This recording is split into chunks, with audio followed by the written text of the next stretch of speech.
Today, I'm going to show you how to install Cadillac CTS-V brakes on a Nissan 240SX S13 for about 800 bucks. Let's go. I'm Eric. Welcome back to RevMatch. If you're new here, in addition to doing how-to videos, I also post car reviews and anything related to sports cars, so hit that subscribe button and hit that little bell as well so you'll be notified when I make another video. You're gonna need parts. You're gonna need lots of parts. And what I'm gonna do is I'm gonna list out the parts over here with the part number so that you can go online and order them yourself. I'm also gonna put links in the description below so you can either pause the video or go down to the description. This video is split into several parts. You can jump to the part you want to see by clicking on the links below, or just drag the scroll bar to the time listed. Massive Brembo calipers. I got these bad boys on Amazon. They are 4-piston. They are huge. These are pretty exciting to me. Nissan 240SX track pack rotors, 12.75 inches. I just measured them. Brackets from CTS-V brake swap. The link is below. They offer brackets for several different cars and calipers. Stainless steel brake lines. Not actually here, courtesy of FedEx. Thanks for lying to me, FedEx. They're right here. And the most exciting part of all, AC Delco brake clips. Pads are always an interesting point of discussion. What I've got here and what I've got listed as the part number is just the OEM AC Delco pads. Now you can start at about $50, and that's how I've priced this video. But obviously you can go up to maybe $300 for pads. It really depends upon your application. This is the master cylinder from a 1995 Nissan 300ZX twin turbo. This is a bigger master cylinder than what comes stock in the S13. And I'm gonna call this an optional upgrade. If you leave the stock master cylinder in the car, it will definitely work, but you're gonna have a lot higher pedal pressure. And that might be acceptable to you. Some people are gonna say it's too high. Some people also add a brake booster in as well. I've decided to leave the stock brake booster in place and just go with the upgraded master cylinder. I'm pretty cool with having a higher pedal pressure because it's going to make it easier to modulate these really big brakes on track. I want to give a massive shout out to CounterSpace Garage. Thank you so much, Mike, and also CTS-V brake upgrade for helping me out with this video. Once I added up all the costs, which include shipping, it looks like we're coming in at about $760. And remember guys, I'm not a professional mechanic, so you're doing all of this work at your own risk. Let's get started by removing the dust shield. This dust shield needs to come off because the rotor is much bigger and it's going to clash, it's going to bump into it. So the first thing we're going to do is we're going to take this cap off. Underneath that is a 30mm bolt. We're going to pull that off and we're going to take the whole thing down to the spindle. Alright, so I'm going to pop the cap off. Remember to use new cotter pins. We want to get the brake line off first before we pull the calipers off. It was a 12mm, it's super stuck. We put some PB Blaster on it. We're going to try it again. There we go. Alright. Alright. The calipers are going to come off. That's a 19mm. Going to take those off next.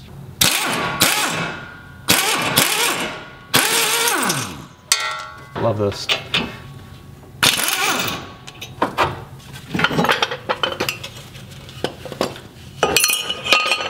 Alright, so now we're down to the hub. We got this 30mm.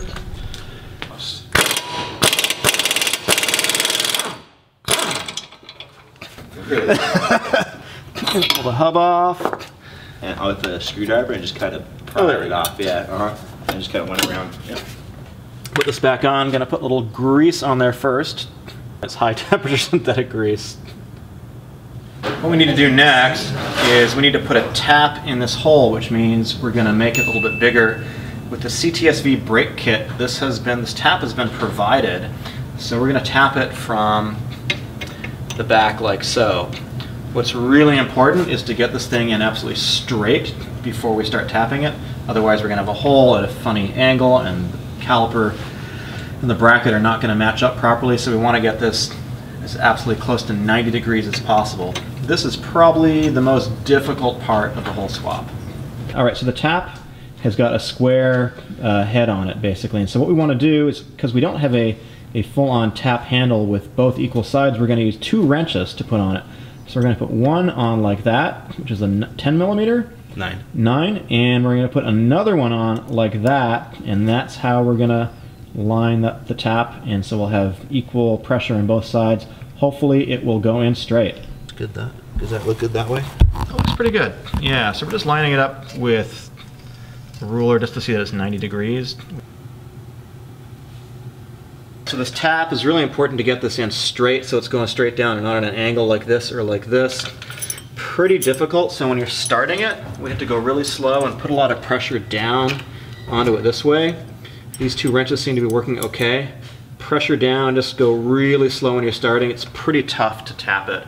So some of the tricks that I found that help a lot is use some WD-40 pretty frequently. And then when you're moving the tap through, go back it out, put it in, back it out, so you get all the shavings out from the bottom. It helps if you got somebody to hold this whole mechanism down as you're doing it too. Good. Alright, so then I'm going to back it out a little bit, see some shavings fall out. If you got air. As you're going through, make sure that you get the thread all the way through the bottom, so this tap, you should be able to see the threads on the tap. Right now we're pretty close. It's probably a couple more turns away. We're still on the tapered part of the tap. You want to get it all the way through so you can actually see a thread, and then you should be good. One trick I've learned, aside from just using WD-40, is once the tap is pretty far through, like it is over here, you can actually see the bottom of the tap coming through, is I've decided to use a box wrench like this, which gives me a lot more torque. I wouldn't do this early on when you're trying to get the tap set up, but right now the tap is all the way through, and it gives me a lot more ability to put torque on it. We got it all the way through now. It spins pretty easily. I'm gonna back this out. Oh, look at that. Oh, glorious. It is a thing of beauty. Look at that. Now we're gonna put the bracket on. We're on the driver's side of the car. All right, so you can see the bracket is the driver's side. So you can see that the little nub here is pointing to the outside of the car, and so that's the way the bracket's going to go, just like that, basically. We're moving to the passenger side of the car. I want to show you what the bracket looks like from the back so you can visualize it when you put it on. Now we're going to grind down the caliper. We're on the passenger side of the car, we're going to the back, and you can see where the knuckle touches the caliper. It actually touches the bracket a little bit too. This is where we're going to grind it down, right here where my finger is. Alright, so we're just putting the bolt in to kind of square it up, get the right spot. Yeah, now you know it's square. So we can see where it's touching, and now we're going to make a little mark there. So that's the part that we're going to machine off. I've ground the caliper down, and now you can see where the knuckle fits pretty nicely, where my finger is there. You need to use a pretty aggressive grinding stone to do this, and it's a fair bit of work, so just take your time on this one. I'm going to mount the strut back onto the spindle to make it a lot easier to support the rotor, because I'm going to put the rotor on next. So this is just a quick job here. Alright, the bracket's on. I'm going to tighten it up now. It's a 22. And now I'm going to mount the caliper. So I want to make sure that the bolt that's going into the back of the bracket has got a washer on it, like this. Same in the bottom. And I'm also going to put a washer in between the spindle and the caliper. The next thing I'm going to do is I'm going to put the rotor on. And I'm just going to hold it in place with a couple of lugs. So I've got the rotor on, and I've got the caliper, sorry, I got the bracket in place. So now I'm going to attach the caliper here. I want to make sure that there's a washer on this bolt going on here. Same thing down here. So there's a washer in between the bracket and the bolt head. Same thing in the bottom. So I'm going to put a washer here, and then the caliper is going to come and fit down in here.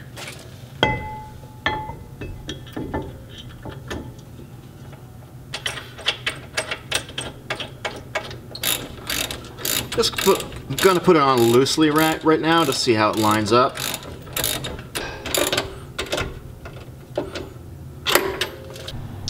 And that is how it looks on the car. Pretty freaking cool, huh? The thing I need to do, aside from hooking up the brake lines, is I'm going to move this brake bleeder, or rather this line, down to the bottom. I'm going to move the bleeders up to the top. And that's pretty much it. I'm going to do that in the next video. Here's the big question. Will my NK RPF1 17x9 ET22 wheels fit? Let's find out.